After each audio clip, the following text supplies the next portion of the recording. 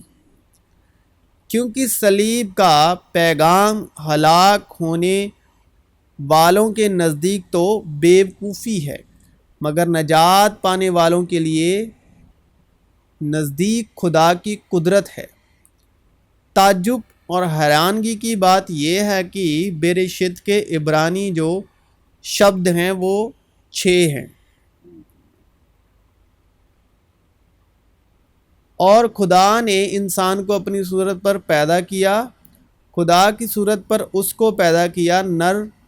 اور ناری کو پیدا کیا، اور خدا نے سب پر جو اس نے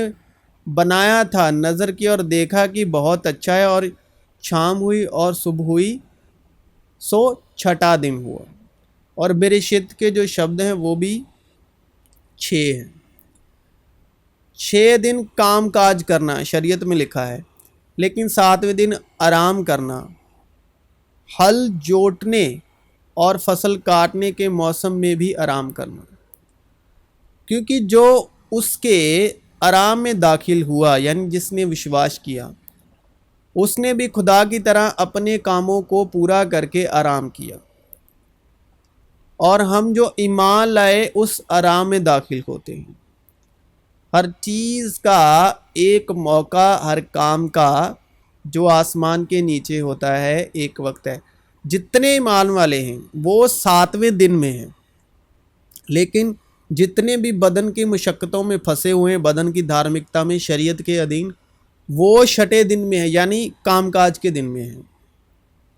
بریشت میں ہے وہ، کیونکہ وہ کہتا ہے کہ میں نے قبولیت کے وقت تیری سن لی اور نجات کے دن تیری مدد کی۔ دیکھو اب قبولیت کا وقت ہے، دیکھو یہ نجات کا دن ہے، کہ اگر تو اپنی زبان سے، کس سے؟ زبان سے یشوع کے خداوند ہونے کا اقرار کرے اور اپنے دل سے ایمان لائے کہ خدا نے اسے مردوں میں سے جلایا، تو نجات پائے گا، کیونکہ راست بازی کے لیے، دھارمکتا کے لیے ایمان لانا دل سے ہوتا ہے، اور نجات کے لیے اقرار منہ سے کیا جاتا ہے۔ سو آسمان اور زمین اور ان کے کل لشکر کا بنانا ختم ہوا، اور خدا نے اپنے کام کو جسے وہ کرتا تھا 7ویں دن ختم کیا، اور اپنے سارے کام سے جسے وہ کر رہا تھا 7ویں دن فارغ ہوا، اور خدا نے 7ویں دن کو برکت دی اور اسے مقدس ٹھہرایا، کیونکہ اس میں خدا ساری کائنات سے جسے اس نے پیدا کیا اور بنایا فارغ ہوا۔ تم کتاب مقدس میں ڈھونڈتے ہو کیونکہ سمجھتے ہو کہ اس میں ہمیشہ کی زندگی تمہیں ملتی ہے، اور یہ وہ ہے جو میری گواہی دیتی ہے۔ اور دیکھو اسی دن ان میں سے 2 آدمی اس گاؤں کی طرف جا رہے تھے جس کا نام اماؤس ہے، وہ یروشلم سے کوئی 7 میل کے فاصلے پر ہے، اور وہ ان سب باتوں کی بابت جو واقعہ ہوئی تھی آپس میں بات چیت کرتے جاتے تھے۔ جب وہ بات چیت اور پوچھ پاچھ کر رہے تھے تو ایسا ہوا کہ یسوع آپ نزدیک آ کر ان کے ساتھ ہو لیا، لیکن ان کی آنکھیں بند کی گئی تھی کہ اس کو نہ پہچانے۔ اس نے ان سے کہا، یہ کیا باتیں ہیں جو تم چلتے چلتے آپس میں کرتے ہو؟ وہ غمگین سے کھڑے ہو گئے۔ پھر ایک نے جس کا نام کلپس تھا جواب میں اس سے کہا، کیا تو یروشلم میں اکیلا مسافر ہے جو نہیں جانتا کہ ان دنوں اس میں کیا کیا ہوا ہے؟ اس نے ان سے کہا، کیا ہوا ہے؟ یعنی یسوع نے جی اٹھنے کے بعد انہوں نے اس سے کہا، یسوع ناصری کا مجارہ جو خدا اور ساری امت کے نزدیک کام اور کلام میں قدرت والا نبی تھا، اور سردار کاہنوں اور ہمارے حاکموں نے اس کو پکڑوا دیا تاکہ اس پر قتل کا حکم دیا جائے اور اسے صلیب دلائی یعنی طوف، لیکن ہم کو امید تھی کہ اسرائیل کو مخلصی یہیں دے گا۔ اور علاوہ ان سب باتوں کے اس مجارے کو آج تیسرا دن ہو گیا، اور ہم میں سے چند عورتوں نے بھی ہم کو حیران کر دیا ہے جو سویرے ہی قبر پر گئی تھی، اور جب اس کی لاش نہ پائی تو یہ کہتی ہوئی آئیں کہ ہم نے رویا میں فرشتوں کو بھی دیکھا، انہوں نے کہا کہ وہ زندہ ہے، اور بعض ہمارے ساتھیوں میں سے قبر پر گئے اور جیسا عورتوں نے کہا تھا ویسا ہی پایا، مگر اس کو نہ دیکھا۔ اس نے ان سے کہا کہ اے نادانوں اور نبیوں کی ساری باتوں کے ماننے میں سست اعتقادو، کیا مسیح کو یہ دکھ اٹھا کر اپنے جلال میں داخل ہونا ضرور نہ تھا؟ پھر موسیٰ سے اور سب نبیوں سے شروع کر کے سارے نوشتوں میں جتنی باتیں اس کے حق میں لکھی ہوئی ہیں وہ ان کو سمجھا دیں۔ پھر اس نے ان سے کہا کہ یہ میری وہ باتیں ہیں جو میں نے تم سے اس وقت کہی تھی جب تمہارے ساتھ تھا، کہ ضرور ہے کہ جتنی باتیں موسیٰ کی توریت پہلی 5 کتابیں اور نبیوں کے صحیفوں اور زبور میں میری بابت لکھی ہیں پوری ہوں۔ پھر اس نے ان کا ذہن کھولا تاکہ کتاب مقدس کو سمجھیں، اور ان سے کہا یوں لکھا ہے کہ مسیح دکھ اٹھائے گا اور تیسرے دن مردوں میں سے جی اٹھے گا، اور یروشلم سے شروع کر کے ساری قوموں میں توبہ اور گناہوں کی معافی کی منادی اس کے نام سے کی جائے گی۔ تم ان باتوں کے گواہ ہو، اور دیکھو جس کا میرے باپ نے وعدہ کیا ہے میں اس کو تم پر نازل کروں گا، لیکن جب تک عالم بالا پر سے تم کو قوت کا لباس نہ ملے اس شہر میں ٹھہرے رہو۔ چنانچہ میں نے سب سے پہلے تم کو وہی بات پہنچا دی جو مجھے پہنچی تھی، کہ مسیح کتاب مقدس کے باموجب ہمارے گناہوں کے لیے مویا اور دفن ہوا، اور تیسرے دن کتاب مقدس کے باموجب جی اٹھا، اور کیفا کو یعنی پطرس کو اور اس کے بعد ان 12 کو دکھائی دیا، پھر 500 سے زیادہ بھائیوں کو ایک ساتھ دکھائی دیا، جن میں سے اکثر اب تک موجود ہیں اور بعض سو گئے۔ پھر یعقوب کو دکھائی دیا، پھر سارے رسولوں کو، اور سب سے پیچھے مجھ کو، جو گویا ادھورے دنوں کی پیدائش ہوں، دکھائی دیا، کیونکہ صلیب کا پیغام ہلاک ہونے والے کے نزدیک تو بے وقوفی ہے، مگر ہم نجات پانے والوں کے نزدیک خدا کی قدرت ہے۔ وہ اندیکھے خدا کی صورت اور تمام مخلوقات سے پہلے مولود ہے، کیونکہ اسی میں ساری چیزیں پیدا کی گئی، آسمان کی ہوں یا زمین کی، دیکھی ہوں یا اندیکھی، تخت ہوں یا ریاستیں یا حکومتیں یا اختیارات، ساری چیزیں اسی کے وسیلے سے اور اسی کے واسطے پیدا ہوئی ہیں، یعنی بریشت،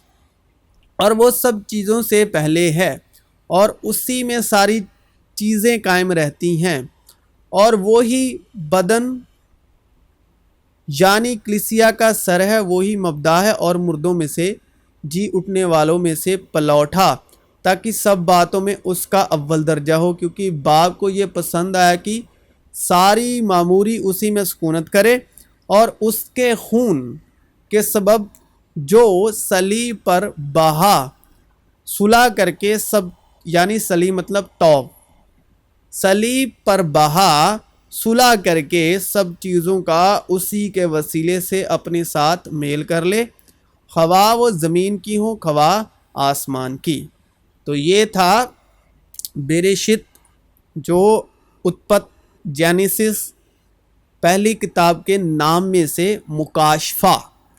جو ہمیں روح القدس کی مدد سے مکاشفہ کی روح سے ملا۔ مسیح یشوع میں آپ